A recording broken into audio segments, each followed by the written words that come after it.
4. Siapa yang berarti hasilnya berapa? 6. Yang berhasil nyaut temannya siapa yang 6? Apakah ada yang ganjil nyaut yang genap? Kalau jangan. Sekali lagi persiapan. Matematikanya dites ini. Matematika dasar. Persiapan. Tangannya direnggangkan, salamannya 3. Belum. 3 dikali modar. Belum. 3 dikali 3.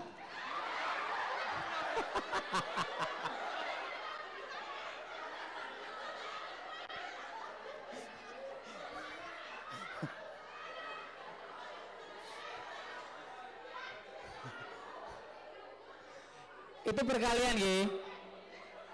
Terakhir pembagian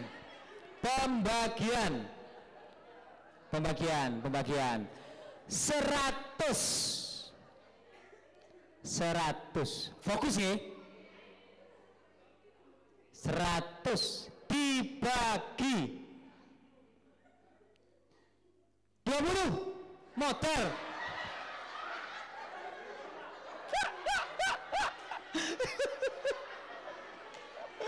Yang sama-sama menghindar ada,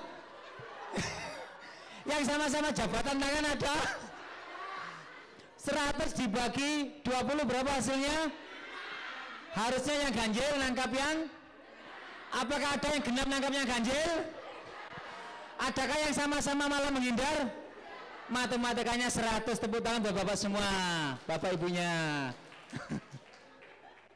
Baik bapak ibu, sudah siap ya? Kali ini kita akan sepenuhnya bersama Bunda Riza ya. Insya Allah semoga ilmu kita nanti bermanfaat dan kita bisa mengaplikasikannya dalam kehidupan sehari-hari, terutama pada anak didik kita. Selamat mengikuti. Iya, terima kasih Mas. Saya manggilnya Mas apa Bapak ya? Mas. Masih muda ya? Berarti manggilnya Mas ya? Baik. Assalamualaikum warahmatullahi wabarakatuh. Ya, selamat siang Bapak Ibu guru yang luar biasa dengan semangat yang udah makan, udah segar, udah sholat. Ya, ini saya mau tanya dulu, kita mau sampai jam berapa kegiatannya? Bapak suruh sejam 2, berarti saya suruh pulang gini ya. Kita mau sampai jam berapa kira-kira? Terserah katanya beliau. Bapak-bapak ibu-ibu nginep sini enggak? Oh enggak nginep. Ya Allah kasihan. Saya pikir nginep di sini bisa sampai malam-malam kita. Ya. Baik, insya Allah selesai materi ini sedikit, kemudian saya masukkan SRA, kemudian besok baru kita lebih ke teknis ya. Tadi banyak pertanyaan dari ibu-ibu dan bapak-bapak. Saya tuh tadi lupa mengenalkan diri ya. Saya ini siapa? Saya mohon maaf. Saking semangatnya lupa gitu ya. Ngapunten yang luar biasa untuk bapak ibu. Saya kenalan dulu. Nama saya Riza Wahyuni. Saya sebenarnya sehari-hari sebagai praktisi psikologi di bidang klinis dan forensik. Kebetulan saya konsultan pelayanan untuk PPA untuk perempuan dan anak di wilayah Jawa Timur dan beberapa daerah lain di Indonesia. Di Sulawesi itu ya, saya banyak menanganin kasus di beberapa wilayah dan tinggal saya itu kalau KTP masuk Gresik, kalau rumah itu Surabaya coret, Gresik coret. Daerah baratnya Surabaya, selatannya Gresik. Jadi bukan Gresik yang kota, tapi Gresik yang di sebelah sini, jadi deket Lakar Santri, namanya Menganti. Kalau yang pernah tahu di Surabaya. Jadi saya tinggalnya di situ. Kemudian tadi ada yang nanya aslinya. Kalau tanya asli, bapak ibu saya orang Minang. Saya lahirnya di Riau. Ya, tapi saya sudah tinggal di Jawa udah 30 tahun. Saya juga baru sadar kalau udah 30 tahun gitu ya. Jadi makanya tadi kalau ibu-ibu dengar saya udah bisa boso, ya alhamdulillah nggih saged. Saged walaupun sedikit-sedikit insyaallah gitu ya. Udah bisa. Jadi itu tentang saya sehari-hari. Saya mendukung pemerintah dan mendukung kepolisian dan masyarakat bagaimana bersama-sama kita untuk melakukan upaya-upaya perlindungan untuk perempuan dan anak terutama, tapi sebagai psikolog forensik, psikologi forensik itu banyak hubungannya dengan dunia hukum Bapak Ibu Guru. Makanya saya tidak berharap Bapak Ibu Guru yang ada di ruangan ini suatu hari bertemu saya di Polres dalam rangka memeriksa sebagai tersangka. Nauzubillah min zalik ya. Saya tidak ingin karena jujur pengungkapan beberapa kasus di Trenggalek itu melibatkan saya. Saya memang sebagai psikolog forensik untuk memeriksa tersangka gitu. Jadi kalau ditanya tadi Bu Riza sudah sering ke Trenggalek, sering banget ya, sering banget. Paling setahun itu paling enggak 5 kali itu pasti ke Trenggalek gitu ya. Tapi apapun itu saya berterima kasih sejak tahun 2016 saya membersamai Kabupaten Trenggalek untuk pelan-pelan menuju kepada Trenggalek ramah perempuan, Trenggalek ramah anak ya. Itu memang saya bersama Dinas Perlindungan Perempuan itu kalau nggak salah saya 2016 atau 2017 waktu itu masih sepi. Iya bener nggih? Saya waktu itu ingat banget pertama sampai di Trenggalek itu mau maghrib. Mau maghrib itu sepi. Pak Emil kayaknya baru-baru jadi bupati sini ya waktu itu kalau nggak salah Mas Emil. Itu saya gini, Bu ini beneran Trenggalek karena saya belum pernah ke Trenggalek waktu itu kan. Sepi banget pokoknya bar maghrib tuh gak ada orang. Tahun itu gitu ya. Dan ternyata semakin kesini sudah banyak yang mengenal Trenggalek, apalagi pariwisatanya yang cukup baik. Wah saya seneng banget tuh.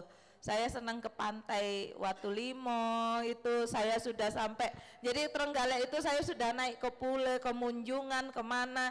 Jadi sudah keliling-keliling. Saya senang dengan masyarakatnya yang luar biasa, yang ramah dan dengan segala dinamikanya. Tapi apapun itu saya yakin Bapak Ibu Guru punya banyak sekali pengalaman, banyak cerita bagaimana untuk mengangkat anak-anak Trenggalek menjadi anak-anak yang berkualitas, menjadi anak-anak yang diperhitungkan.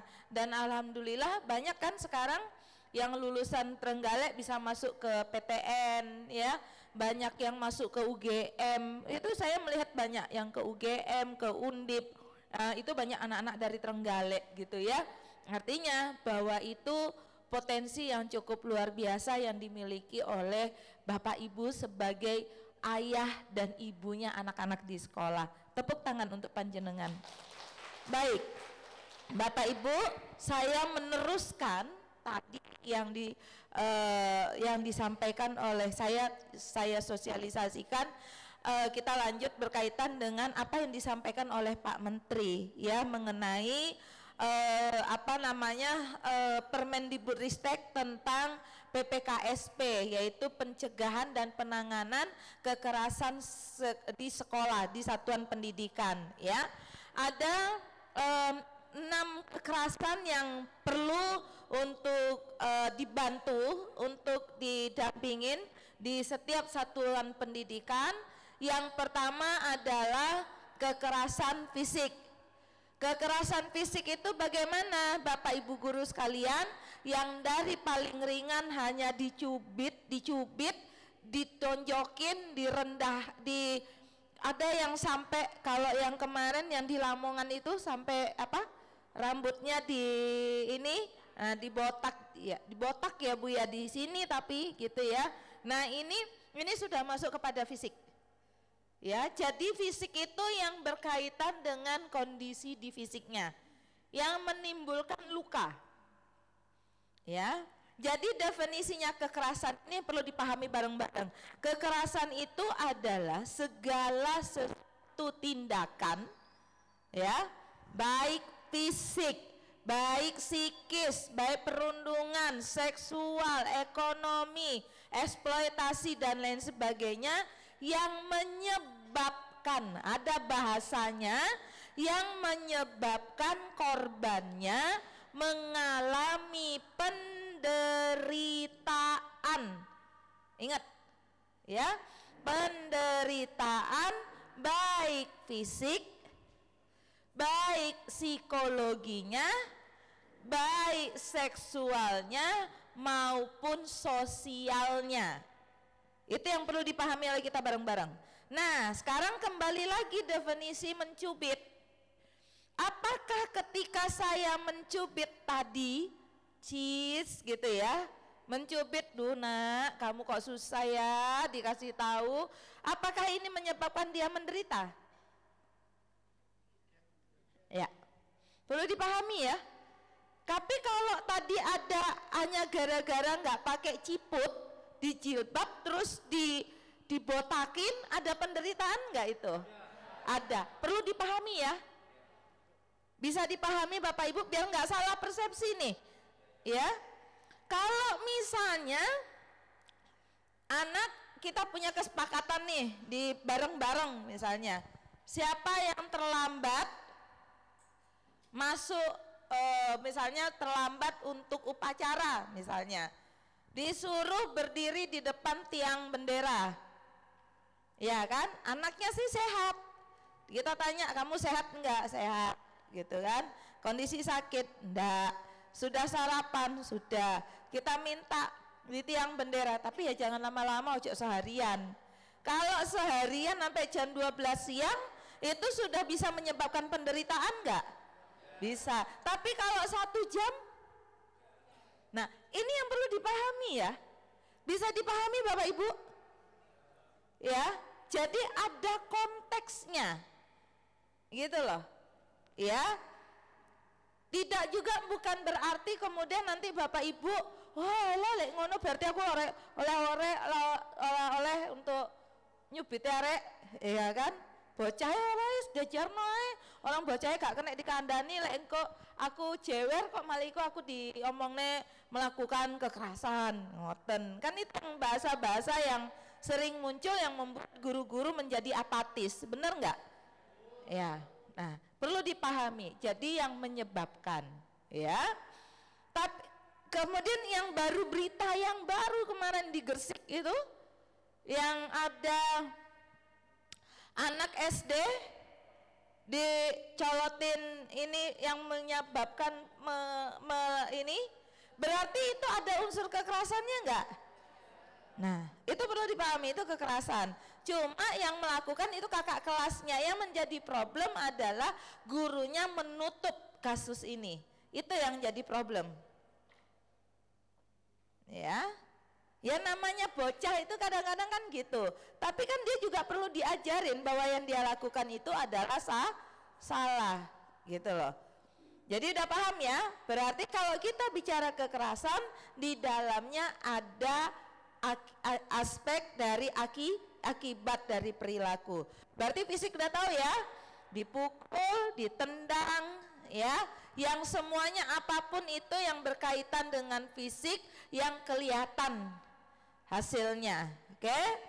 Yang kedua adalah kekerasan psikis. Kekerasan psikis itu gimana Bapak Ibu guru sekalian? Merendahkan, menghina, body shaming, ya. Wih, bocah wirang welek ngono ae kok. Hati-hati, ya. Ada lagi bocah kayak gini ae kok isok karpet dewe Nah, hati-hati ini terutama kita nih yang ngomong mungkin bagi kita sih nggak apa-apa gitu kan, tapi bagi anak kita itu sudah merendahkan harga dirinya dia, ya. Nah, apalagi kalau sudah menyebutkan warna kulit, ya toh, apalagi kalau sudah menyebutkan maaf kata-kata goblok, ya kan, kata-kata yang merendahkan, itu ya menyebabkan anak kita menjadi tidak sehat secara mental. Itu yang kita nggak izinkan di dalam kekerasan psikologi, ya, verbal yang kena. Kemudian perundungan. Saya agak susah ya, sebenarnya perundungan itu sebenarnya kekerasan. Perundungan itu adalah kekerasan yang terjadi di sekolah antar siswa atau guru terhadap siswa, atau siswa yang sudah remaja terhadap gurunya, itu udah masuk perundungan. Sebenarnya itu kalau mau saya bahasakan. Masalahnya bentuknya itu ya ada fisik, ada psikologi kayak gitu loh. Tapi saya nggak tahu ini makna yang bagaimana. Tapi artinya perundungan itu adalah itu tadi, kekerasan yang terjadi di wilayah sekolah oleh guru terhadap siswa atau orang tua terhadap guru. Ya, orang tua terhadap guru itu masuk perundungan kalau kita mau bicara hukum. Ya, atau siswa yang remaja yang ngolok-ngoloki gurunya. Nah, artinya semuanya masuk ya. Bisa guru, bisa orang tua, bisa siswa. Cuma orang menganggap bullying itu adalah kayak pukulan-pukulan gitu loh. Fisik itu bullying. Padahal bullying itu bukan hanya fisik aja, tapi juga merendahkan. Kayak ada kasus di mana ya, itu yang saya baca di media sosial, yang orang tuanya mentang-mentang orang hukum, ya kan? Kemudian gurunya ditantang karena anaknya dibully oleh teman-teman sekolahnya, padahal anaknya masih kecil. Nah, kalau anak saya banyak yang nanya ini, Bunda Riza, ini anak saya TK. Kemudian temannya mukul dia. Anak saya cerita di rumah, mama tadi aku di sekolah dipukul sama temanku. Berarti anakku kena bullying ya, Bu? Saya bilang, ini jangan-jangan orang pada salah persepsi. Ya, udah gitu nanti orang tuanya datang ke sekolah, Bu, Ibu, itu anaknya sudah melakukan kekerasan terhadap anak saya, udah ngebully, itu anaknya harus dikeluarkan dari sekolah. Itu salah. Bukan begitu konsepnya. Anak di bawah umur, di bawah 7 tahun, itu bentuk sosialisasinya adalah berkonflik, rebutan biasanya. Coba lihat anak-anak kita, ibu guru TK ada di sini? Ada. Mesti anak kita kalau menginginkan sesuatu rebutan mainan. Benar apa enggak? Rebutan, guys, aku punya, aku mau, enggak, aku mau, enggak, aku bak, gitu ya. Itu bentuk sosialisasinya mereka. Nanti lah sejam kemudian nak balikan. Nah, itu orang tua udah ribut. Ini yang jadi salah persepsi. Saya bilang gak pernah ada ceritanya anak kecil ngebully teman. Ya, ini membuat guru mumet. Saya ngerti perasaan Anda, ya. Karena saya diceritain, saya bilang, Bu, di mana ceritanya anak kecil ngebully teman? Lah itu, Bu Risa, itu dia itu sama temannya didorongin. Lah temannya itu pokoknya kalau marah itu dia didorongin, kan berarti dia ngebully. Bukan, Bu, itu memang bentuk untuk sosialisasi dan itu normal. Nah, masalahnya pada saat itu masuklah edukasi. Makanya orang tua zaman dulu Alah, lho wong kancamu minjem mainan kaya ora oleh. Bener enggak? Ya dipinjemna to, Le, ya boten napa-napa. Ada pembelajaran karakter, saling berbagi. Tapi aku loh Bu, kan aku nggak boleh, ini punyaku. Iya, tapi kan dia boleh minjam. Berbagi, pembentukan karakter. Ini yang menjadi salah kaprah. Padahal anak esi yang dibully ki mau, ya anak itu yang bully koncone pisan. Lah ngono ki ya gak ketemu-ketemu, akhirnya ribut perkara bully ae. Ya kan? Akhirnya bukannya pendidikan karakter yang dapat, tapi yang dapat malah menjadi permusuhan. Nah, makanya disinilah peran kita, bagaimana bisa menjelaskan ini dengan baik. Saya juga nggak minta orang tua menjadi apatis. Ya udah Bu Riza, kalau gitu anakku nggak usah sekolah. Lah, iya, ya kan? Anak yang tadinya mendorong temannya kita edukasi. Nah, kalau teman nggak mau pinjemin tidak boleh dipukul. Kamu kalau dipukul sakit nggak? Iya sakit. Nah berarti kalau gitu temanmu sakit nggak kalau kamu pukul? Sakit. Berarti gimana? Harus belajar apa? Minta maaf. Masuk lagi nggak pendidikan karakter? Masuk. Bener nggak kira-kira? Lah kalau kita nggak ngajarin gini, kapan ngajarin anak minta maaf, ngajarin anak berbagi, ngajarin anak untuk meminjamkan sesuatu kepada temannya, kan di situ masuknya. Di bawah usia 7 tahun itu yang tidak dipahami oleh orang tua. Nah masa anak kecil mau dipenjara, gimana ceritanya coba? Nah, ya kak, guru-guru jangan baca media sosial mentah-mentah ya. Ya, kalau baca sosial media mentah-mentah ya gitu tadi. Walah ya mesake, padahal ya panjenengan nggak betul ngertos apa yang terjadi di situ, nggih. Nah, kemudian yang ketiga, kekerasan seksual. Kalau kekerasan seksual itu udah jelas ya, bentuknya dipegang, diraba, sampai kepada maaf menunjukkan alat kelamin, memoto dan sebagainya. Nah, ada yang bertanya kepada saya, ada kasus Bu Riza, ada anak ke umur 6 tahun, 7 tahun, terus dia maaf main gituan sama temannya usia 5 tahun. Itu masuknya apa Bu Riza? Saya cuma jawabnya simpel. Anak ini nggak ngerti apa yang dia lakukan. Lah berarti kalau gitu nggak boleh proses hukum. Ya nggak boleh wong bocah sek cilik. Lah terus lek ngono Gus piye?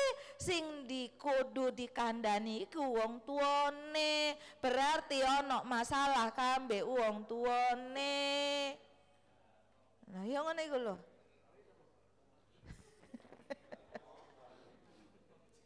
Ribut lah. Gimana enggak wong ternyata anaknya dicekel no HP. HP iki dadane begitu dibuka YouTube isine ngono tok. Lah beneran. Begitu dibuka YouTube isine wong ngono-ngono. Ya akhirnya dia praktek ambek koncone. Lah dia kan nggak ngerti itu benar atau salah. Anak pada usia di bawah 12 tahun bentuk salah benarnya masih di dalam proses pembentukan. Siapa yang membentuk? Yang paling dekat adalah keluarga. Dan yang membentuk yang kedua adalah sekolah melalui guru-gurunya. Itu pembentukannya. Ini harus dipahami. Ya makanya saya selalu katakan kalau ada kasus yang demikian saya biasanya yang tak panggil orang tuanya. Orang tuanya tak lungguh no. Saya cuma bilang selama ini panjenengan kemana aja? kok anaknya bisa melakukan itu berarti ada yang salah. Oh enggak Bu Risa, saya itu alah, enggak bisa. Ada yang salah sama pendidikan. Ternyata begitu digali, akhirnya ketahuan kalau ada punya problem. Anaknya enggak diperhatikan, dikasih HP, ya dari kecil udah dikasih HP. Yang bunda-bunda TK, anak-anaknya udah dikasih HP.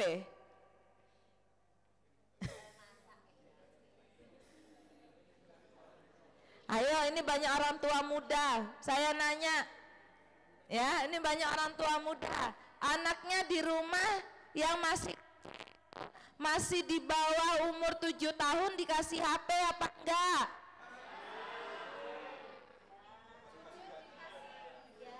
Oh, kata ayahnya kalau nggak dikasih, nggak diam. Anda mau anaknya diam? Loh serius? Hah? Nah, sebentar, saya mau nanya. Berarti kita hanya berharap anak kita diam, manut, ngoten. Benar? Saya kasih tahu ya.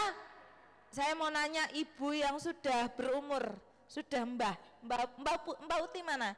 Mbak Uti, kalau anak kita diam itu sehat? Tidak sehat.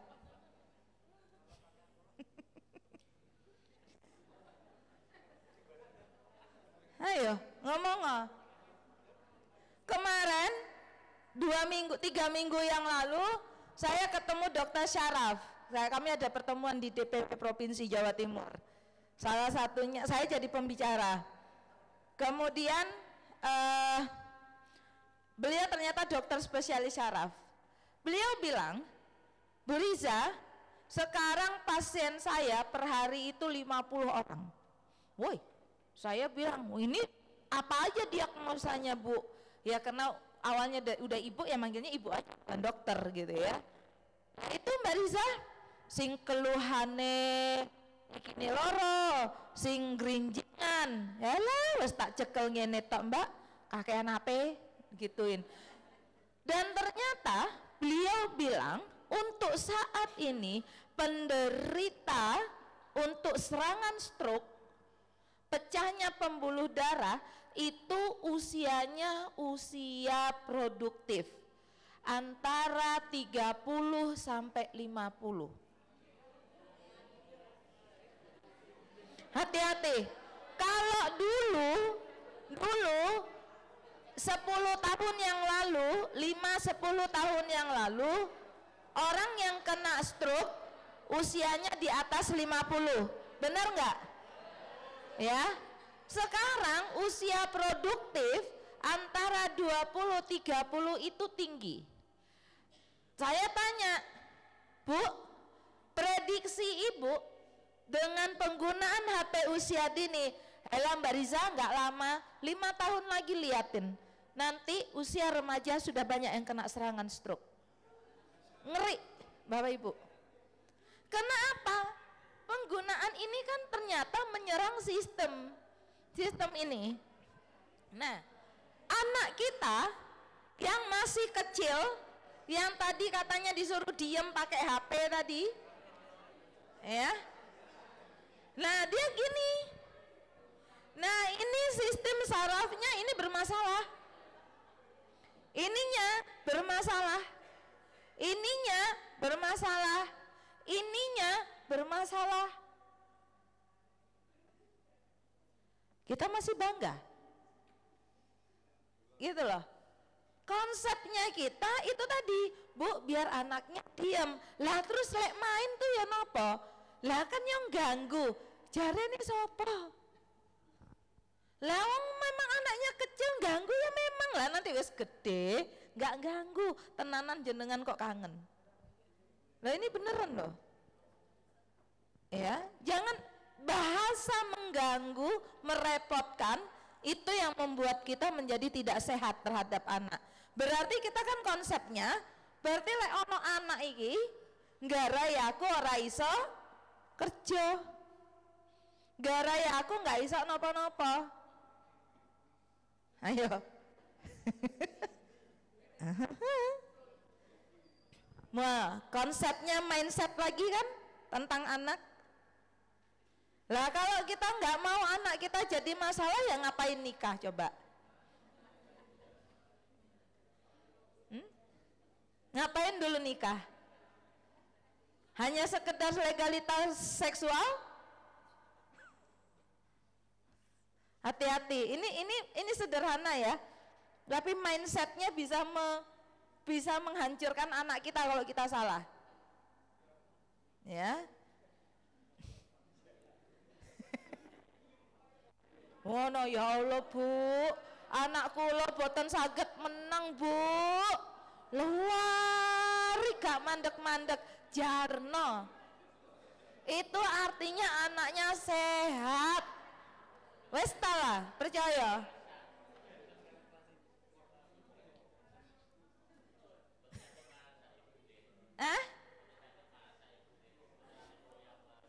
Nggak apa-apa, ibu melayu iku artine olahraga. Timbang golek keringat ngono ya status ndek WA, wayahe golek keringat. Lha apa keringet digoleki?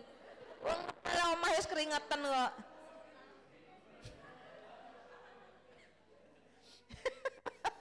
Lah ini kan status ibu-ibu ini biasanya.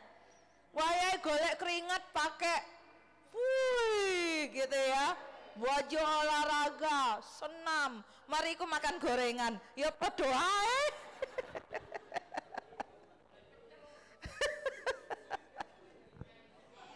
Aduh, mama. Ngerasa, mama kece. Bapaknya kere.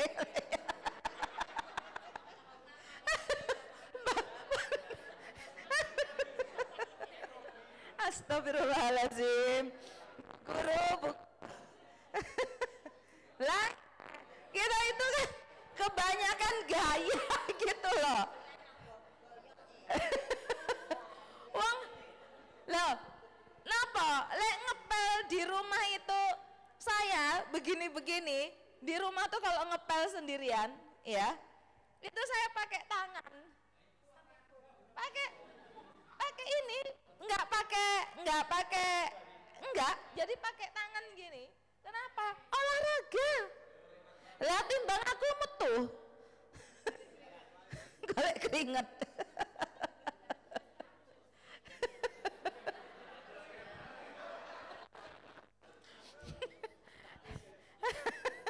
Lah yo ngoten. Wong nyetat ndek WA, wayahe babu. Lah kok yo iso iki lho, ngresene omah ke babu ki piye ceritane?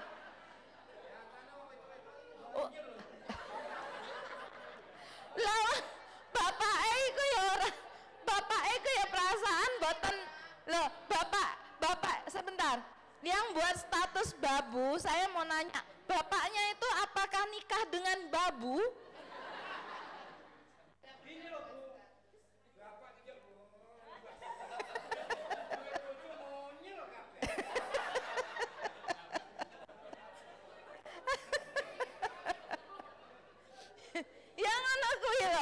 Kadang-kadang kita nggak usah untuk anak, nggak usah kan untuk anak, untuk diri kita sendiri pun kadang-kadang kita masih salah, ya. Makanya saya selalu katakan, jangan rendahkan diri kita dengan guyonan yang mungkin guyon, tapi justru menjatuhkan harga diri. Oh, ini bagi saya pribadi ya, apalagi kalau misalnya nyebutin wayahe babu ngono iku gambare sapu pel-pelan. Lah bagi saya secara pribadi, rumah saya tuh ya rumah saya. Lek omahku ya tak ramut dhewe, tak openi dhewe, tak api-apikno dhewe. Duduk perkarane boten aku babu ngoten lho. Mboten ngoten Pak, kula sing ngresiki wonten, ada yang bagian bersihin. Tapi kalau libur itu ya tak resikno dhewe sak dapur-dapurku. Ya bukan perkara mbabune, seneng. Karena lek rumah apik resik iku lek sing seneng sapa? Masa tanggane wong. Sing seneng kan sing duwe omah, ngoten lho.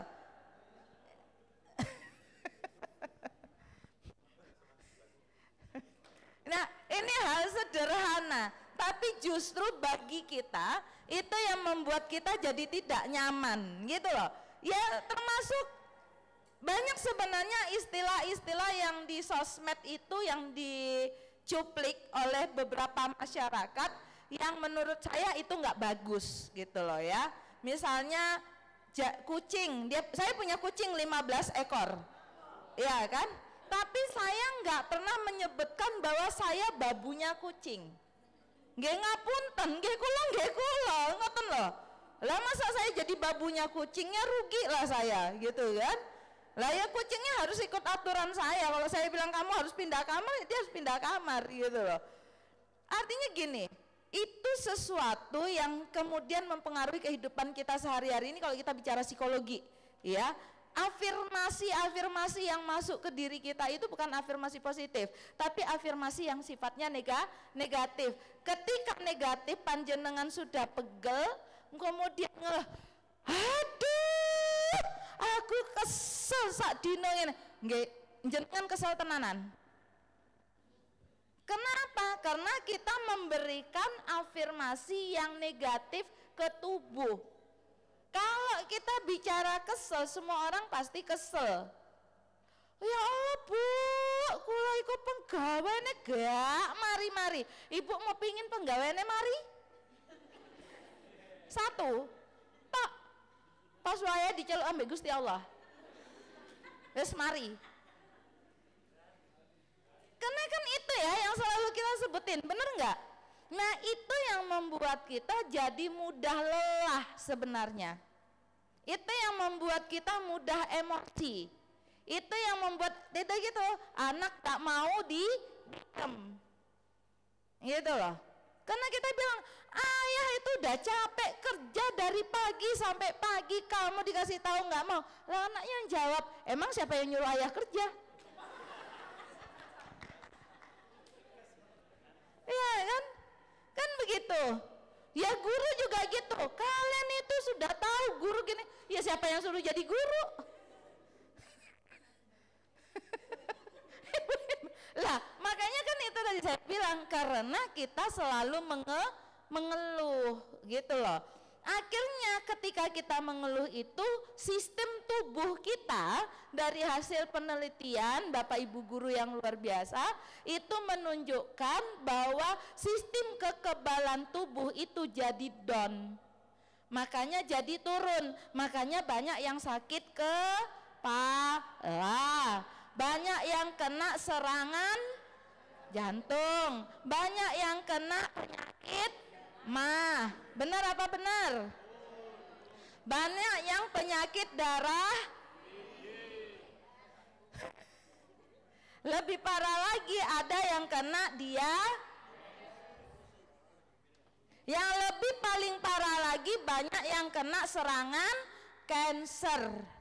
Itu semua penyakit tersebut bukan disebabkan oleh makanan, tapi disebabkan oleh kondisi psikologi. Akhirnya mati nih ngenes. Loh, serius, hasil penelitian psikologi banyak orang meninggal bukan karena penyakit, tapi karena ngenes. Ngenes, aku kayak piye ya? Ngeten lho Bu. Ngenes kuwi pun dokter kayak ngomong, ibu itu kolesterolnya tinggi, asam urat tinggi, kok semarika kepikiran. Aduh aku wes ya, terus mariku semakin kita haduh nih, iku tambah sering, kan daya tahan tubuhnya semakin turun. Wes mulai tidak berdaya, kena serangan grade itu mah, ya. Atau kemudian tubuh melemas, itu biasanya pelan-pelan itu yang membuat kematian. Loh ini serius, kalau di dalam psikologi ada istilahnya, saya lupa istilah psikologinya, tapi itu hasil penelitian yang terbaru.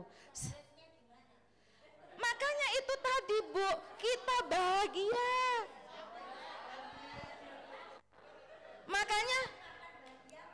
Makanya memberikan afirmasi positif. Hindari kata aduh. Hindari kata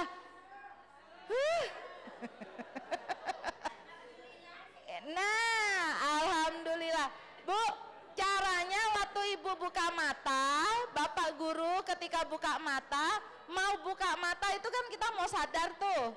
Langsung begini, waktu mau buka mata, dalam hati, alhamdulillah ya Allah, Engkau masih memberikan aku kehidupan. Itu sudah afirmasi positif. Sederhana ya, tapi itu bagus. Dilatih. Bapaknya tangi langsung ngoten. Ya, itu. Kalau saya secara pribadi, saya jujur Bapak Ibu, boleh ditanya sama Pak Taufik untuk jadwal saya. Beliau sampai pontang-panting untuk mencari jadwal saya. Saya tuh baru pulang perjalanan kemarin dari Palu Buol itu 20 jam perjalanan darat. Kemudian di Buol 2 hari kegiatan plus meriksa korban 6. Kemudian langsung ke Gorontalo 10 jam perjalanan, saya terbang ke Surabaya, sampai Surabaya malam, besok pagi-pagi sudah berangkat lagi ke Jombang. Ya, berangkat lagi ke Jombang hari Jumat, hari Sabtu saya kegiatan di mana ya, lupa Brisa. Saking akeh jadwalnya. Mojokerto. Terus saya hari Ahad istirahat, hari Senin sudah berangkat lagi ke Malang. Tiba-tiba malam hari Minggu tuh saya harus ke Pasuruan karena ada kasus perkosaan. Kemudian pagi tadi saya berangkat lagi. Terus saya mau bilang, aduh, mboten. Alhamdulillah. Bu, meriksa korban itu bukan mudah loh ya. Ngebayangke sing diperiksa iku Bu, bocah pun ngeten lho Bu. Terus bahasane boten saged basa Indonesia pisan. Bahasane basa wong kono. Kene iki mesti terjemahno pisan. Ya. Nah, itu. Belum lagi meriksa tersangka.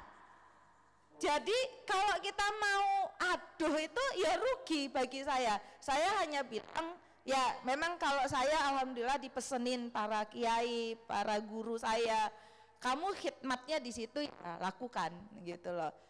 Ya kebetulan saya menikah. Tapi mungkin memang diri saya diamanahi Allah untuk membantu anak-anak yang demikian. Sehingga kalau ada yang bilang ya Mbak Riza nggak punya tanggung jawab, loh ibu-ibu belum tahu kalau sebelumnya saya merawat ibu. Jadi artinya kadang-kadang kita suka membalikkan, itu yang membuat kita nggak sehat. Karena kita menganggap loh ya iya padahal saya sama ibu bisa berbeda, ibu dengan ibu bisa berbeda, tidak sama dan tidak bisa iya no. Itu yang membuat kita nggak sehat. Dan kita membandingkan diri kita dengan orang lain. Ada yang bilang, ya Mbak Disa nggak punya anak kecil. Oke, ayo gantian sama saya. Mau jadi saya dan saya jadi Anda. Yakin? Ayo, yakin mau? Orang Pak Taufik aja baca status saya aja pusing. Ya. Nah, jadi afirmasinya yang kita berikan kepada diri kita harusnya adalah afirmasi positif. Bapak Ibu adalah guru, ya. Ya Allah, aku amanahkan sebagian dari diriku ini untuk masa depan anak-anak didikku. Itu, jadi kita semuanya lillahi ta'ala. Kalau sudah begitu, insya Allah nggak ada yang sulit. Lek capek, semuanya capek, lebih capek orang nggak kerja. Tepuk tangan untuk Bapak Ibu. Ya, jadi jangan ngomong capek, lebih capek orang nggak kerja, nggak ada penghasilan. Ya, gitu. Lebih capek lagi mereka yang ada di pegunungan. Kita masih enak di sini. Di luar Jawa Bapak Ibu mau ke sekolah aja harus jalan. Ya, saya melihat realita Indonesia itu seperti apa karena saya udah dari Aceh sampai Papua. Jadi kita termasuk nyaman, termasuk alhamdulillah masih ada ento titik gak popo. Karena di luar Jawa itu westah. Bisa mereka itu kalau ada acara begini itu seneng. Padahal saya lihat, maaf, transportasinya dengan jarak yang cukup jauh itu cuma 165.000. Loh, serius Bapak Ibu, 2 hari. Saya pikir apa gede? Enggak, 165.000. Tapi karena mereka diundang, pingin ilmu, saking senengnya, itu semangatnya luar biasa di sana. Nah, itu yang kita syukuri. Kalau kita di Jawa masih punya banyak akses, punya banyak dukungan, yang itu tidak berlaku, belum tentu berlaku di luaran sana, ya.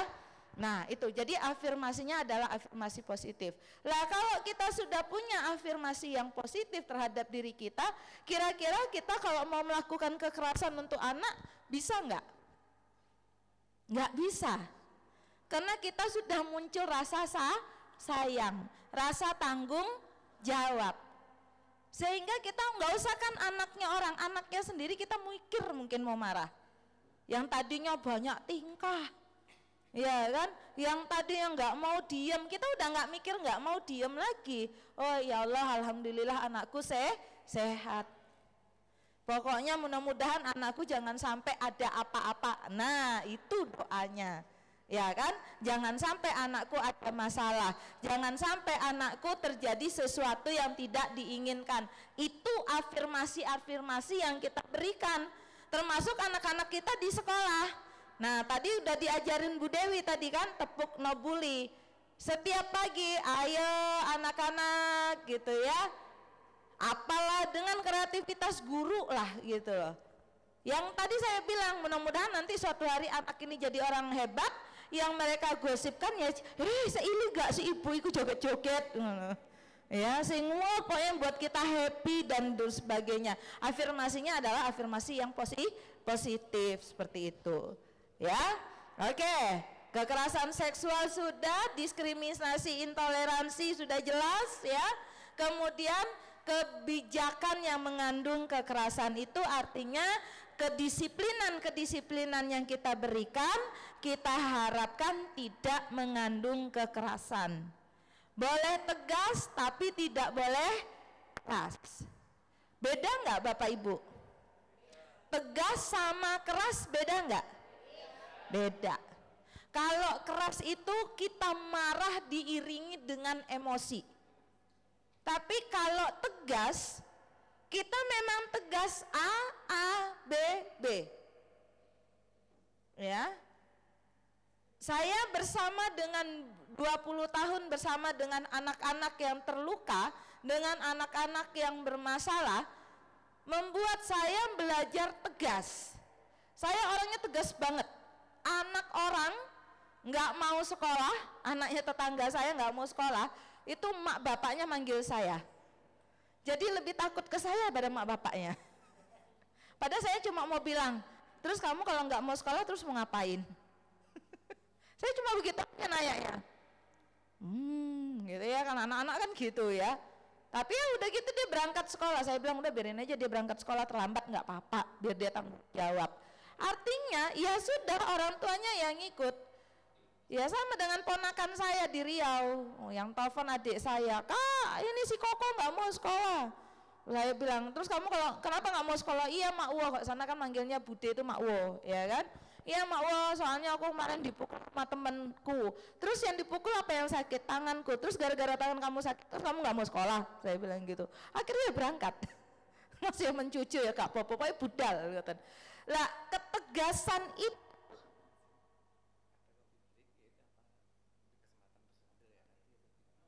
Sebentar lagi aja Pak. Ini kan saya baru masuk. Baru masuk jam 2 Bapak.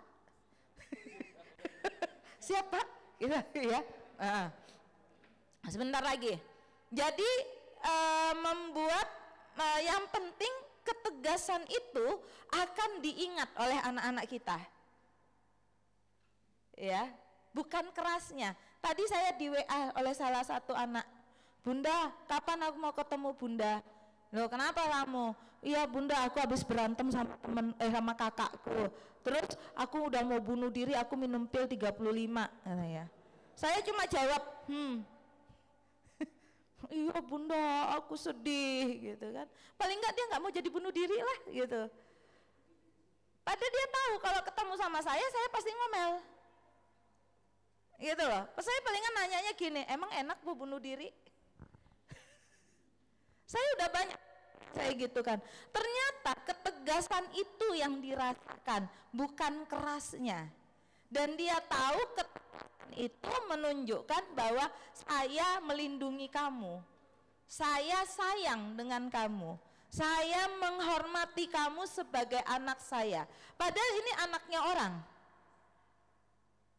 Ya, bahkan ada anaknya pejabat itu Bapak Ibu, pejabat tinggi, ibunya itu kalau sebelum ketemu sama saya waktu anaknya SMA, itu lek ngamuk Bu, ini yang namanya piring, yang namanya gelas, namanya pisau itu ke tubuh orang tuanya.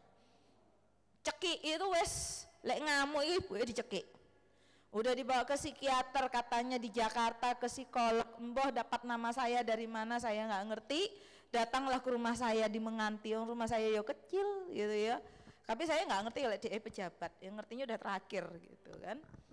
Nah terus saya bilang ada apa? Saya bilang iya bu, ini kita kebingungan ngadapin anak yang bla bla bla bla cerita dari A sampai Z. Tak delok, tak rungokno cerita nih. Terus akhirnya saya bilang, oh alah masalahnya ya anak bapak nggak bapak hargai. Lalu saya jawabnya gitu. Lah kok bisa bu? Apanya yang kurang bu? Dia minta laptop untuk main game, saya beliin Macbox. Macbox kan 35 juta. Ya kan orang kaya ya kan. Anaknya minta sepeda gunung bu yang harga 2 juta. Saya beliin bu yang 20 juta. Saya dengerin. Sepatunya kurang apa bu? Nggak ada yang harga di bawah 4 juta. Oh, saya gitu aja. Saya cuma jawab simpel. Oh lah, anaknya bapak nggak butuh barang kayak gitu, bapak aja yang maksa. Tapi kan saya berikan yang terbaik. Itu masalahnya. Terbaiknya menurut bapak, bukan menurut anaknya bapak. Gitu. Akhirnya bapaknya mulai sesoknya iku nganterno anaknya sekolah ya pejabat iku kan biasanya disetirin ya. Ini kan nyetir dewe. Nyetir sendiri sampai akhirnya anaknya lulus SMA. Anaknya pinter, masuk di Australia, langsung kan kalau ke sekolah di luar negeri itu ada namanya pre-university. Nah dia nggak masuk pre-university, langsung universitas. Tapi nggak keluar apartemen sak minggu. Depresi, saya suruh maknya jemput. Wes jemputan anakmu ke wono mulai. Yo ngono ke ya nurut, gitu ya. Begitu sampai pulang, kebetulan rumahnya tidak di Surabaya. Dia punya rumah Surabaya, tapi penempatannya pokoknya di daerah lain lah. Terus saya lagi masak itu Bu Riza anaknya sudah saya jemput sekarang di rumah. Terus ibu bisa terbang nggak sekarang juga? Perkara kok kayak cedek ae ngono ya. Ya saya bilang ya wes penerbangan sore siap Bu. Ya ngono disiapno tiket Garuda. Turun dan disambut sama ajudan gitu kan. Sampai di rumahnya dia, wes sing tak teriakin anaknya, kamu kumpulin baju 1 minggu ikut bunda. Wes gak pakai tanya, besok pesawat jam 10 pulang ke Surabaya. Kamu hanya boleh diantar supir sampai rumah bunda. Sampai rumah bunda, mau bunda naik apa aja kamu harus nurut. Oh tak bawain apa bu? Naik bis tanpa AC, naik becak, naik ojek. Lah bocah gak tahu mana ya loh. Dia ada nih bocahnya berubah. Ternyata apa? Butuhnya cuma perhatian. Gitu loh. Jadi nggak sesimpel itu sebenarnya gitu loh. Lah saya tegas nggak? Tegas, tak foto tidurnya ya naik bis Pantura itu kan nggak ada yang ASEAN. Jadi tidur naik bis Indonesia tuh ngene tak foto tak kirim ibu nuangis ibu ya Allah cek mentolone ngono. Padahal kene kan ya biasa ngoten ya. Dia ya gak tak fotoin naik becak, tak foto no enak lihatan anakmu loh numpak becak guya-guyu tak bilangin gitu kan. Nah artinya saya tegas, dia hanya boleh diantar supir cuma sampai di rumah saya. Masalah nanti di rumah saya naik apa dia harus ikut. Memang saya ajarin naik becak, naik ojek, naik bis tanpa AC, jalan kaki, makan nasi kotak gitu kan. Nggak ada makan makanan mahal, pokoknya jajan pinggir jalan gitu kan. Ya itu ternyata dia nurut, berarti yang dia butuhkan bukan keras tapi tegas. Nah itu yang dimaksud. Guru juga begitu, yang dicari siswa itu bukan guru pemarah, nggak suka, tapi guru yang tegas, guru yang punya sikap. Salah, anak-anak kita itu sangat bisa membaca raut kita. Percaya apa enggak? Percaya apa enggak? Kenapa sama guru ini bisa nggodain, sama guru ini dia takut? Bukan takut, segan. Kalau sama ini usil, misalnya, karena dia bisa baca karakter, cuma dia nggak bisa ngomong. Nah, bentuknya bagaimana? Perilakunya. Makanya ada guru yang digodain. Ada yang kalau gurunya ngomong iya bu, ya kan? Tapi besok diulangin lagi. Mas kan udah ibu bilang iya bu, tapi Mbak Leni mana? Kenapa dia seneng sama suara gurunya? Loh bener, anak kita tuh begitu karakternya, seneng lah dipanggil sama guru A itu rasanya kok ya adem, gawe masalah. Soalnya kalau dia nggak buat masalah dia nggak bakalan dipanggil. Jadi paham ya? Makanya anak kita tuh tingkahnya macam-macam. Itu yang membuat kita sejahtera sih sebenarnya. Itu yang membuat kita sehat secara mental dengan dinamika anak-anak kita. Oke, lanjut, Mbak. Ya. Nah, ini ya. Kekerasan fisik menggunakan tangan atau alat bantu apapun, ya. Kemudian psikis. Nah, ini menakuti, ya, lanjut. Nah, kekerasan seksual ini hati-hati ya, saya titip pesan untuk guru laki-laki terutama. Tolong ya, kalau berhadapan dengan anak kita perempuan ya, ini saya pesan aja supaya tidak terjadi salah persepsi ya. Kalau anak perempuan kita punya masalah, jangan diselesaikan berdua, apalagi dengan ruangan tertutup. Wes, itu aja pesan saya. Lek pegel, lek sayang ambek anak perempuan, gemes, jangan di ya. Ini kadang-kadang guru laki-laki kadang kok ya usilnya gitu loh. Lah bu, kan saya nganggapnya anak, iya, tapi itu anaknya orang, bukan anak Anda. Ya, jangan. Kalau kita pegel, jangan suruh siswa mijat kita. Lagi kita kandani, aku lebih enak buka-bukaan kayak gini. Ya, kepegelan, lebih bagus istri yang suruh mijetin. Ya, jangan disuruh siswanya yang mijetin, apalagi mijet di ruang perpustakaan. Wes talah. Wong setan niku saiki ya Allah ya Karim. Ya, bentuknya ono ae. Ayo. Ayo, ya.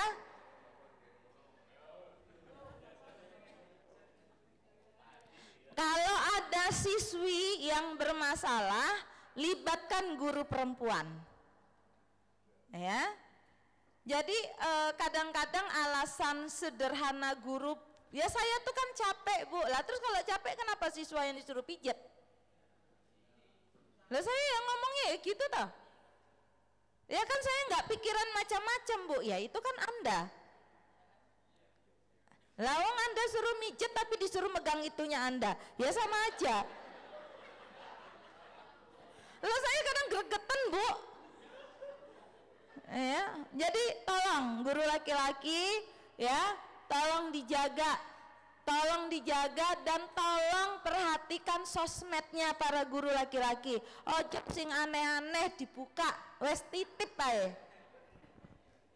Wes sing aneh-aneh kok ojo dibuka, wes gak pareng, wes semuanya ada pada istri, nggak usah cari yang lain-lain. Wes. Ya, nggak apa-apa ya Bu Guru, saya kebuka gini ya, karena saya meriksa soalnya, jadi saya tahu gitu ya. Mungkin beda kalau pembicaranya nggak pernah meriksa. Kalau saya kan meriksa tersangka, jadi saya tahu apa yang ada di dalam pikiran dan bagaimana bisa terjadi, gitu loh ya. Wes itu ya, nggak usah buka sing aneh-aneh, nggak usah ikut grup yang aneh-aneh. Wes lek ono grup sing nggak jenengan ketahui, ini untuk semua ya. Kalau grup itu nggak jelas langsung keluar. Kalau ada yang tiba-tiba namanya tuh menginvite kita ya, terus ada tulisannya blok dan apa, jangan ini kan langsung dihapus. Tolong, ini saya titip. Kenapa? Karena kadang-kadang kita nggak sengaja masuk ke grup itu gara-gara itu. Yang punya Telegram ya, tolong yang punya Telegram, kalau tiba-tiba kita ada di grup yang nggak pernah kita ketahui, langsung hapus, keluar dari situ. Enggak guru cewek, enggak guru cowok, sama aja kalau itu. Ya, nanti kalau guru cewek itu kenanya sama cowok-cowok yang enggak jelas itu loh. Loh, serius? Ya, lagi masalah sama suami, ada teman curhat, alah. Tahu-tahu video call. Iya lah, video call ngene lah, video call suruh buka baju. Lah Anda nggak ngerti lah, direkam. Loh ini serius, ini guru putri. Nah kalau guru putra itu tadi, kalau guru putri ya gitu yang terjadi. Ya, ini saya belak-belakan aja. Awas loh. Ya, jadi guru putri tolong ya, jangan sembarangan, yang masih muda, yang masih jomblo, jangan bahagia kenal orang di sosmed. Wes lah, percaya sama saya, yakin, hakul yakin 80% tidak bisa Anda percaya, bahkan 100%. Lho yang golek iku yo kan iki yo akeh toh, iso digolek, aja golek ning sosmed. Apa maneh ya Allah Bu, itu loh orang Turki. Halah bujukan. Turki saka ndi ta ya? Bukan memperbaiki keturunan. Halah. Wes ta. Ya, wes kene iki wes paham dunia kayak ngono.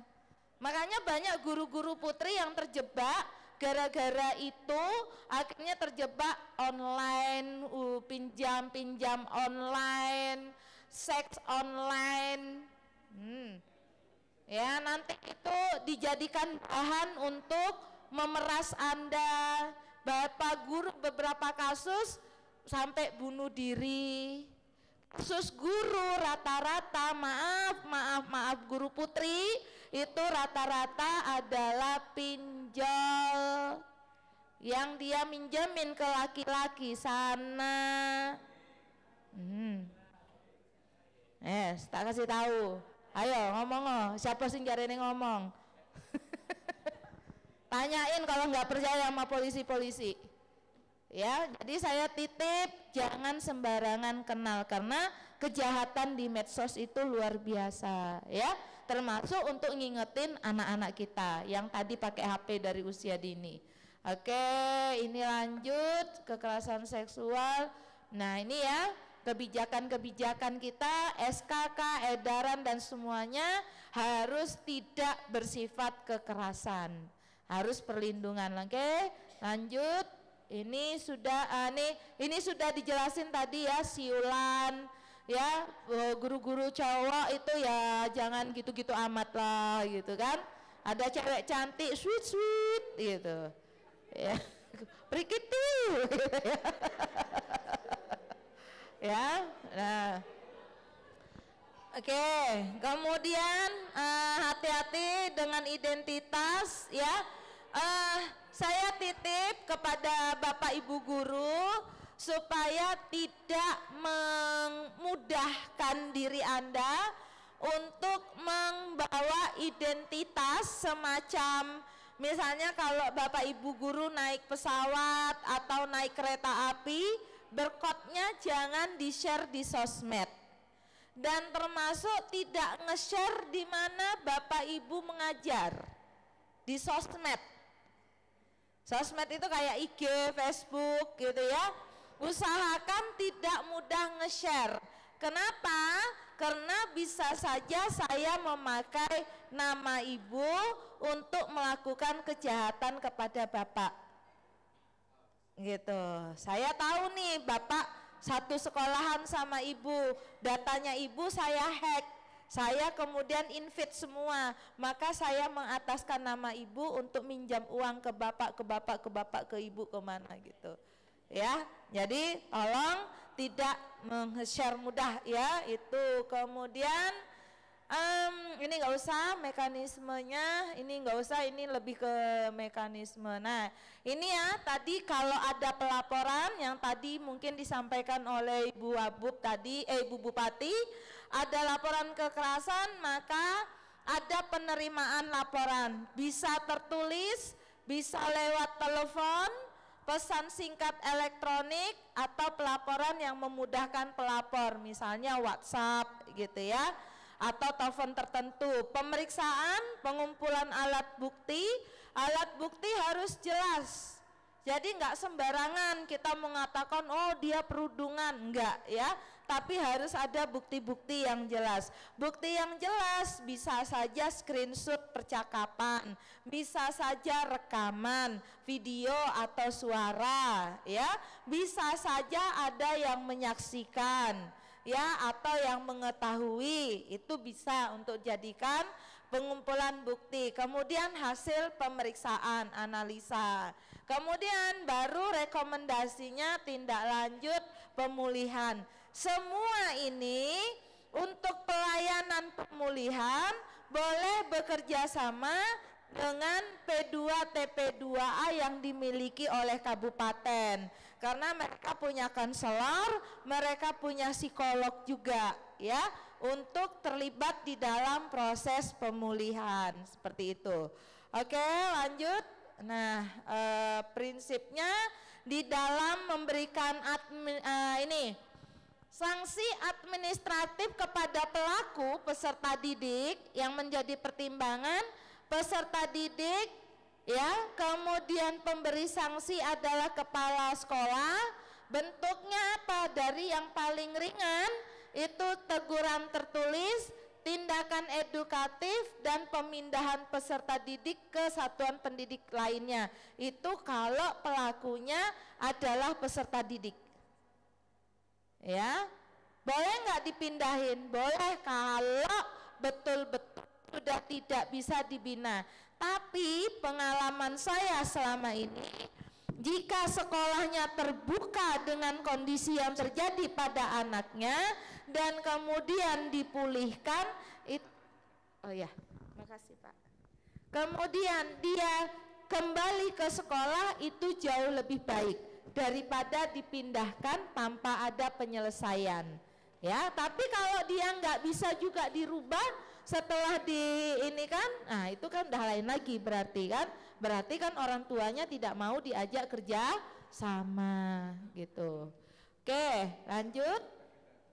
Nah, kalau ini pelakunya pendidik dan tenaga pendidikan, berarti pendidik kita-kita, maka kalau pendidik dan tenaga pendidikan ASN, pemberi sanksinya adalah pemerintah daerah.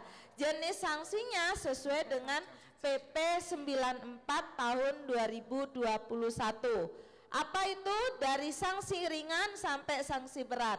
Teguran tertulis, pernyataan mohon tertulis, dipublikasikan, pengurangan hak, pemberhentian sementara, dan pemutusan. Ya, dan itu yang paling berat.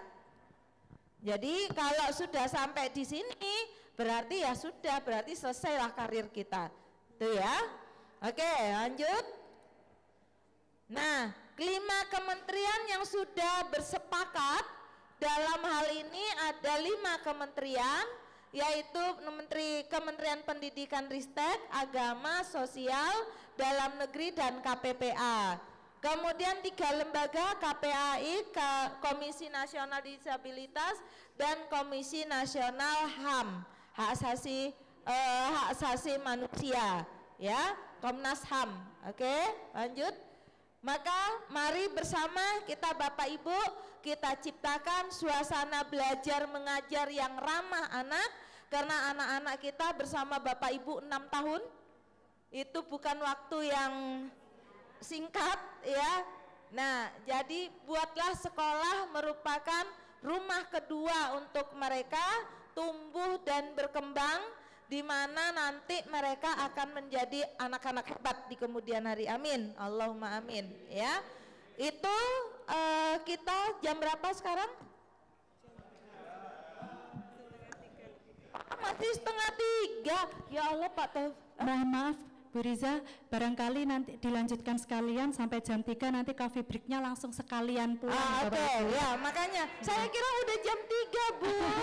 Terus Bapak Ibu mohon maaf Bu, ada daftar hadirnya Bapak Ibu ya, sekarang bergilir, tolong nanti diisi. Sekarang sudah diedarkan daftar hadirnya, jadi tolong nanti jangan ada yang terlewat gitu. Nggih. Lah besok kan ada sip-sipan, barangkali besok panjenengan ada sip di sekolah belum isi daftar hadir. Terima kasih. Baik, terima kasih Bu. Berarti kita masuk ini ya. Nah, maka mari kita lihat bagaimana pendidik menuju sekolah ramah anak. Ya, sekolahnya Bapak Ibu, lanjut Mbak. Nah, konsepnya adalah baris, bersih, aman, ramah, indah, dan sehat. Kira-kira kita udah masuk sini nggak? Sebagian, ya. Berarti ini PR untuk kita. Ya, bersih lingkungannya, bersih dalamnya, ya, aman untuk anak tumbuh, bermain, berkembang, ya, kemudian ramah, gurunya ramah, ya, bukan terlalu ramah tapi ramah, ya, dan warga di sekolahnya juga ramah, indah, dan sehat. Itu konsepnya. Lanjut.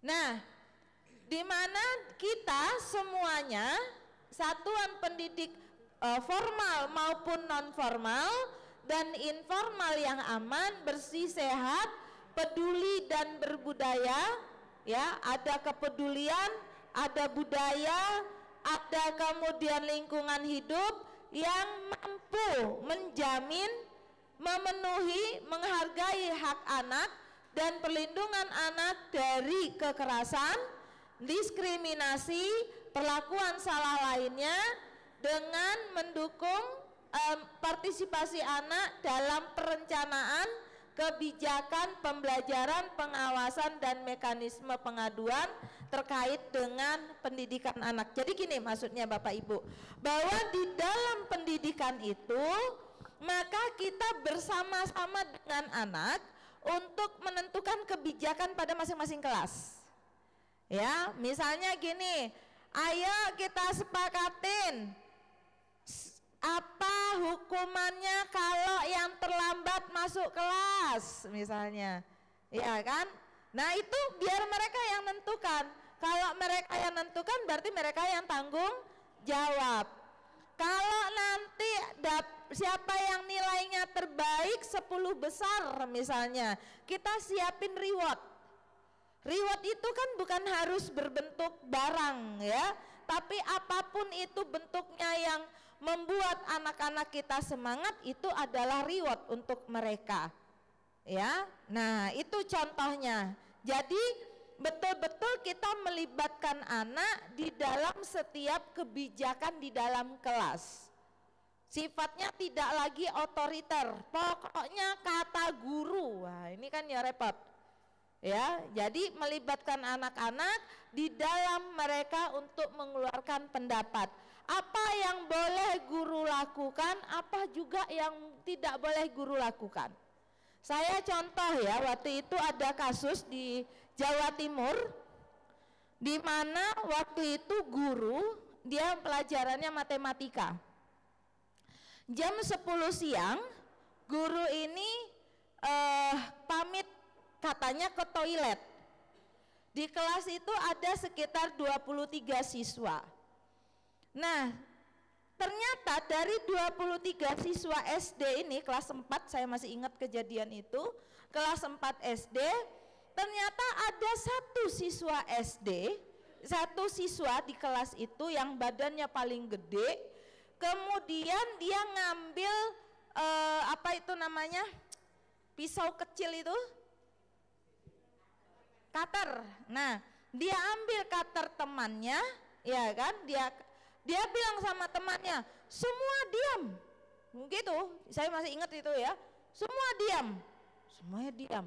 Tiba-tiba dia ambil anak satu yang putri, dia tarik anak ini dibawa ke pojok sini, kemudian di situ dilepas, maaf, celana dalamnya, diseret ke depan sini papan tulis, ya kan? Kemudian di antara siswa itu ada siswa yang kena serangan kanker tulang yang dia harus pakai penyangga. Jadi kayak kanker TBC gitu. Nah, jadi dia pakai ini, dan ini anak ini disuruh nidurin anak ini yang dia telanjangin tadi, yang celananya. Setelah itu, maaf, dia yang melakukan setelah itu di depan 22 temannya. Nah, waktu gurunya baru datang itu jam setengah 12 apa jam 12 kurang, sudah waktunya untuk pulang.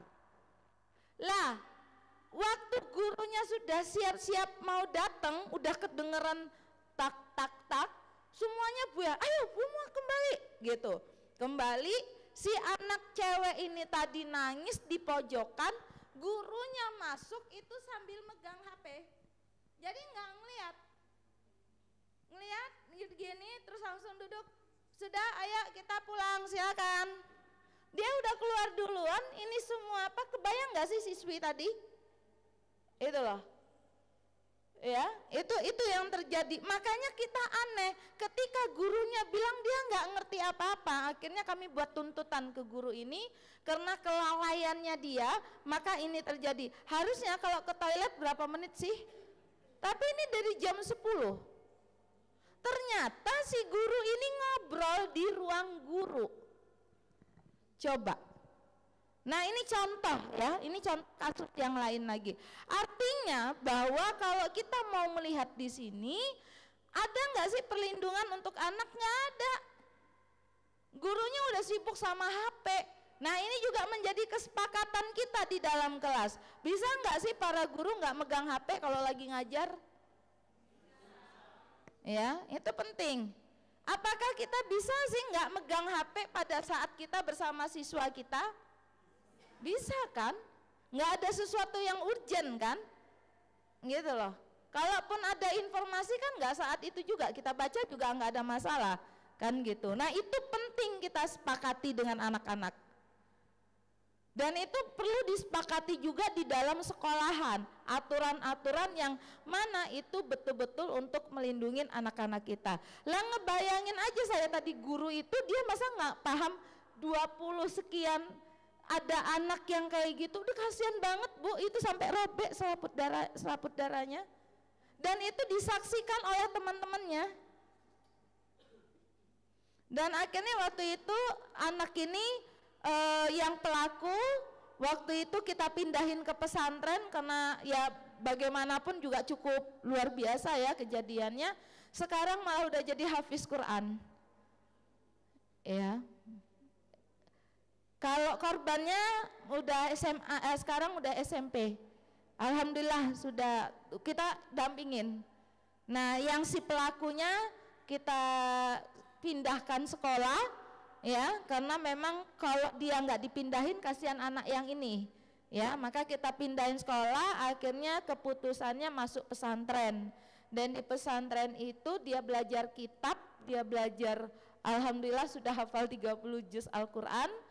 Dan dia belajar banyak hal lah akhirnya. Dan si temannya ini sekarang udah SMA insya Allah gitu.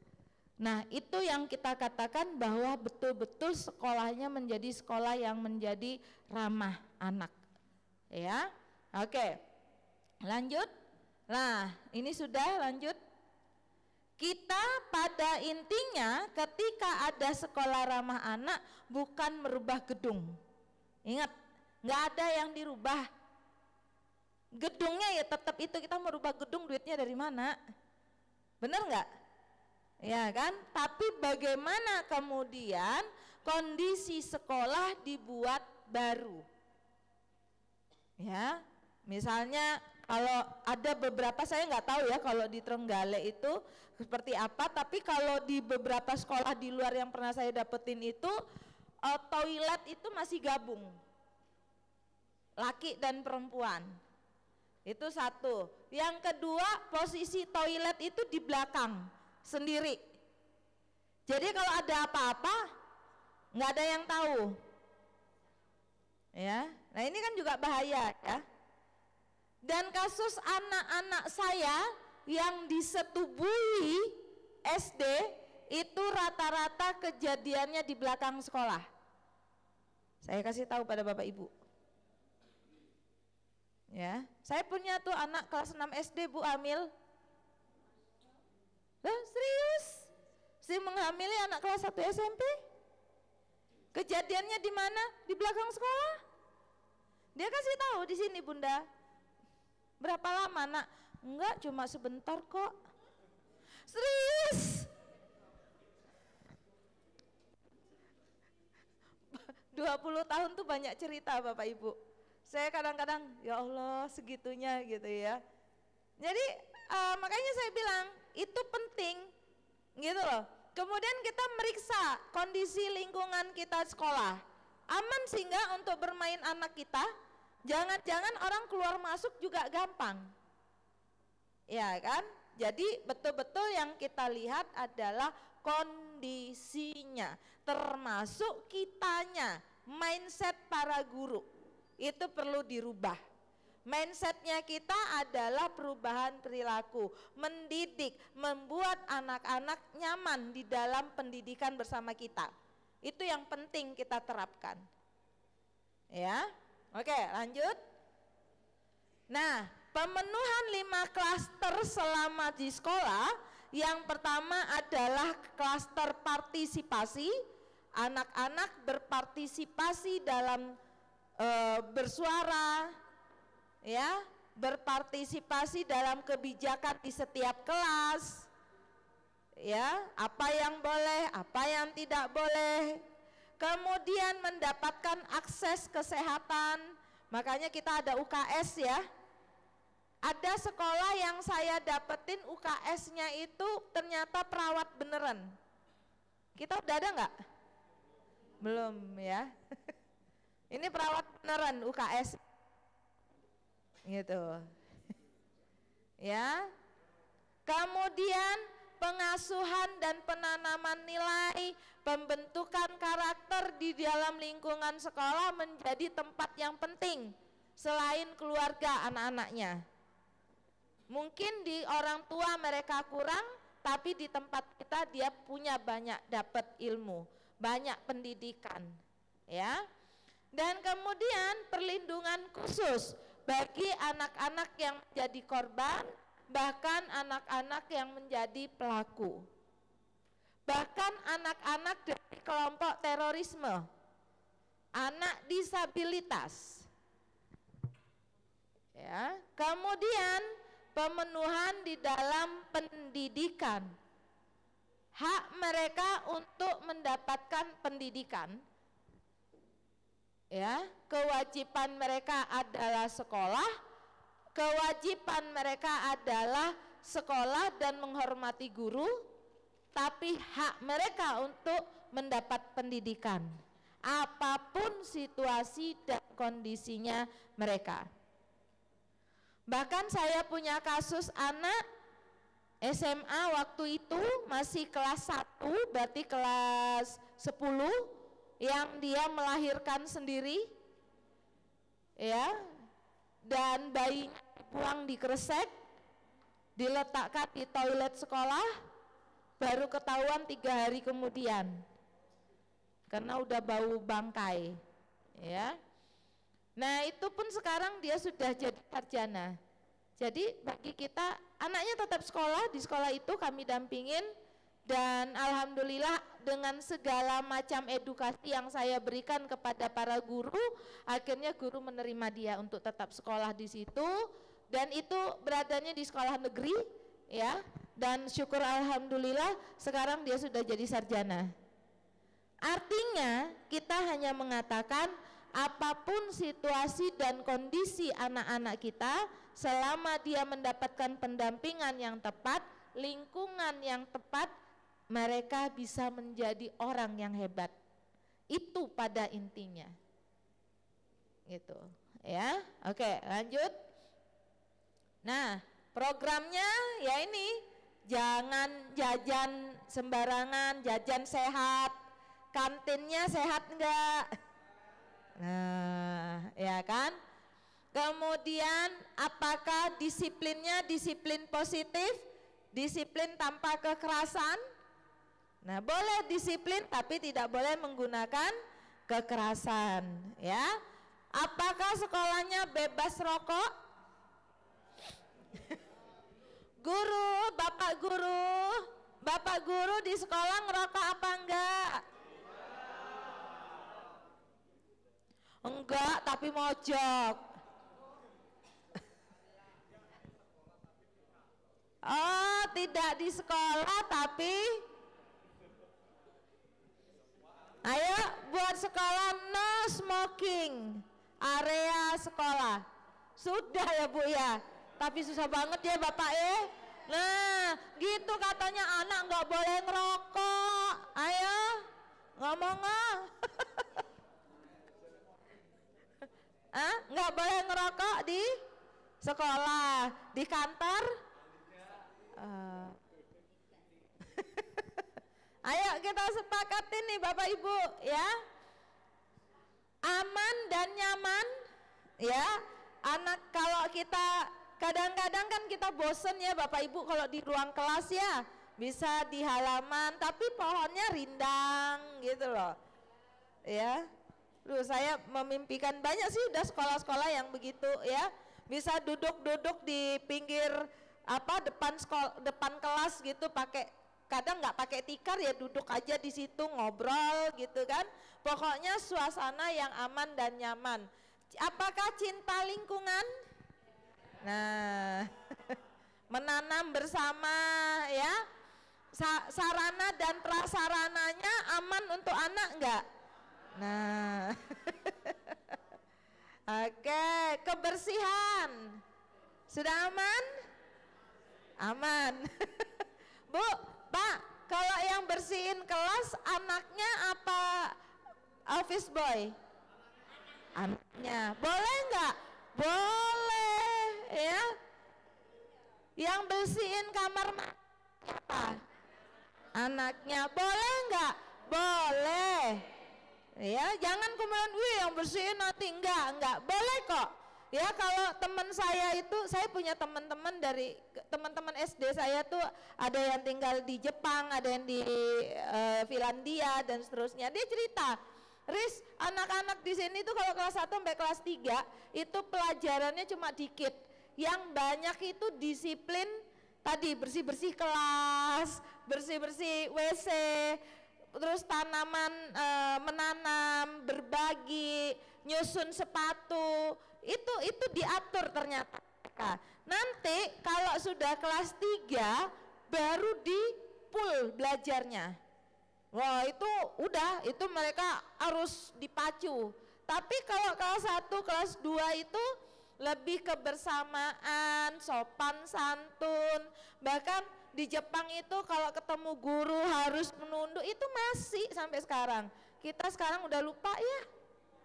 Nah, ini kan bisa kita ajarin anak-anak kita, hormat lewat begini, itu udah nggak ada lagi. Padahal itu budaya Jawa yang harusnya terus, bukan berarti kita merendah, bukan, tapi itu hormat gitu loh. Ya kan, boso, mungkin bahasa Jawa, bahasa yang halus, toto kromo itu harus juga diajarin. Kalau saya nggak tahu ya, ini setuju apa tidak nih Bapak Guru, Ibu Guru. Saya bukan orang Jawa, tapi saya melihat bahasa Jawa yang kromo, ya, yang bahasa Jawa ada unsur kromonya itu membuat orang jadi segan. Bener nggak kira-kira? Segan, saya punya keseganan dengan ibu, bukan takut loh ya, tapi keseganan karena tuturnya itu loh. Nah itu kita mungkin sudah mulai kita biasakan lagi kepada anak kita, apalagi kita Trenggalek itu kan bahasanya lebih cenderung halus ya gitu.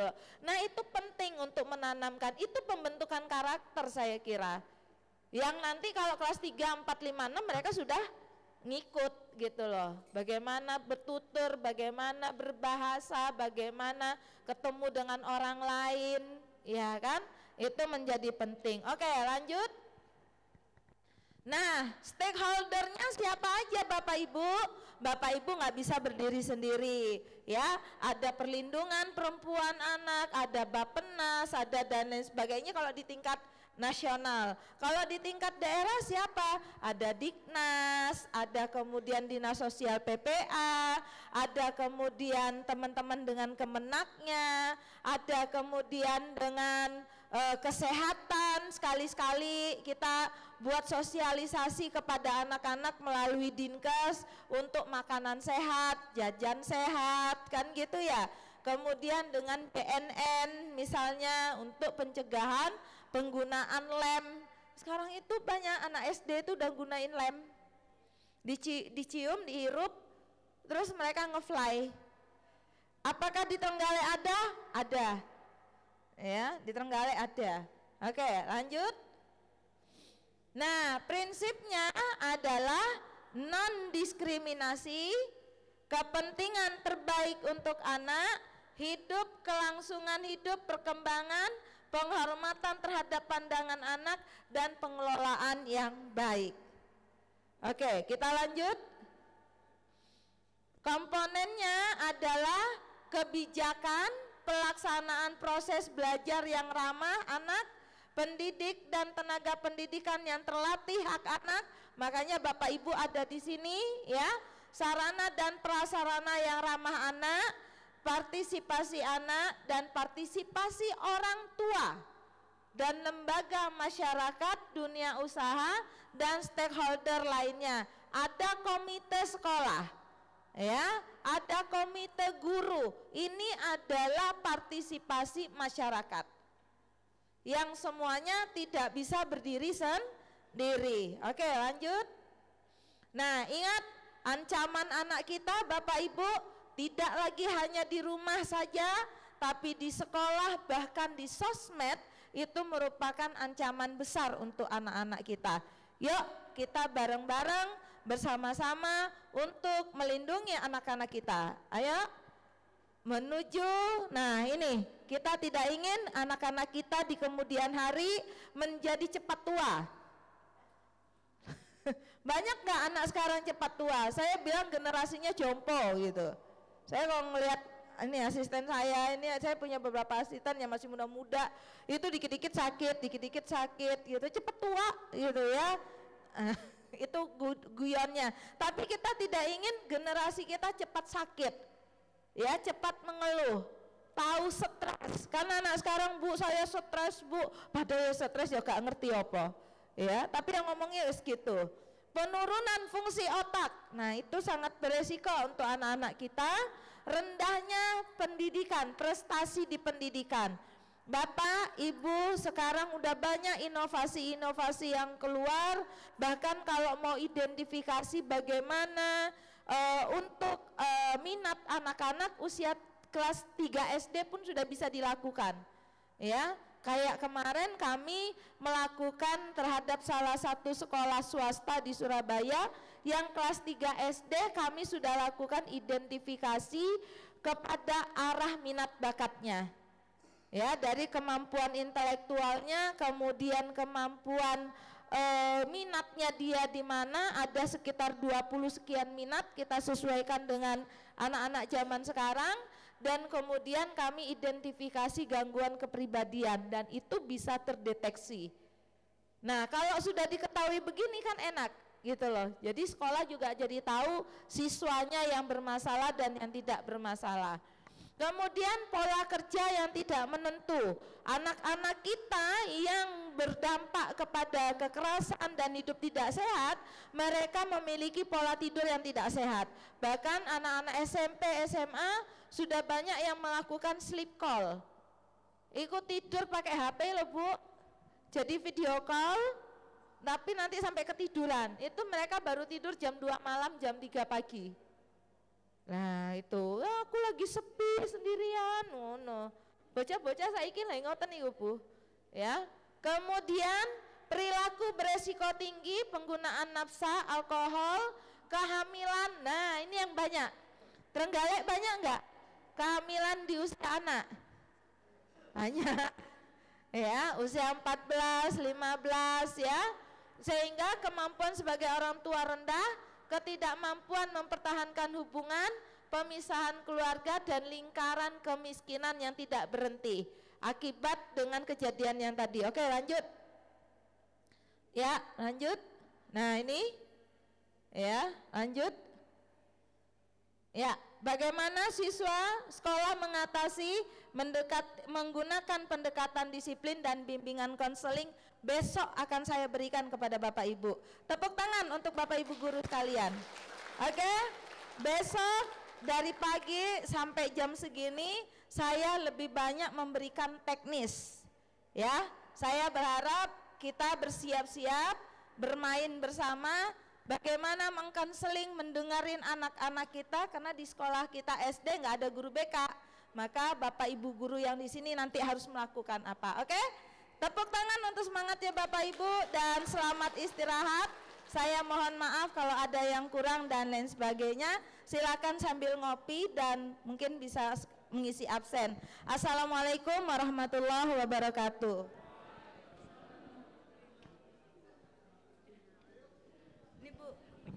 Sudah bisa Bu.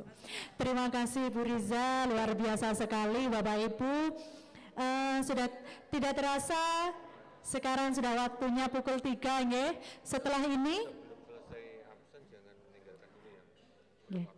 mohon Bapak Ibu yang belum mengisi daftar hadir